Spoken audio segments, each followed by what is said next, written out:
The last decision you need to make about your ceremony, it doesn't need to be the last one you make, but it's the last decision about the ceremony, is how you're leaving.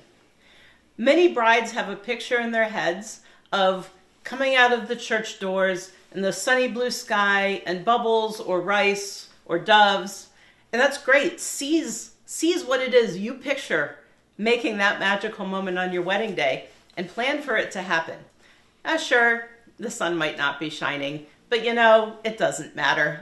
You're so happy right then, you probably won't notice one way or the other. But how do we ensure that successful leaving? The most important thing is to leave in a timely manner if you want all your guests to be there to see you off. If you have several hundred guests and have a receiving line at the church, people are going to be standing around for a long time waiting for you to leave, and some of them will wander off. I can guarantee it. If you're getting married in June or July and it's 102 and the guests are waiting outside, they're going to wander off and they're going to go somewhere with air conditioning. Receiving lines at the church, really a lot of brides have decided not to greet their guests then, instead greeting them at the reception where they can walk from table to table, talk to people throughout the reception. Releasing guests by pews is another way to at least see each person as they go by without the time involved in doing a receiving line.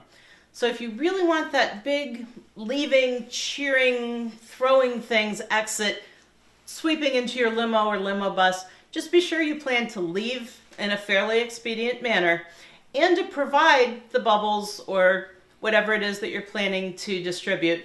Be sure you have them packaged, set near the doors, and a couple of people assigned to hand those out to the guests as they leave the reception. One little tip, I wouldn't give the bubbles out before the ceremony because little kids will start blowing bubbles in the church.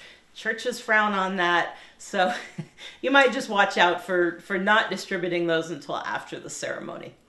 But overall, that is one of those moments that most brides have always pictured in conjunction with their wedding. So even though it's only a few minutes of your day, it's important to decide what you really want and then take the steps to be sure that that's what happens. But you're saying to yourself, wait, I need to do my formal pictures after the ceremony. That's okay.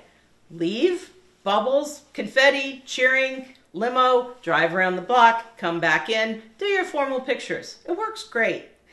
It doesn't matter that everything you do in your day is exactly chronological. It just matters that it meets your dreams and hopes for your wedding and that you get everything out of your wedding that you're really looking forward to.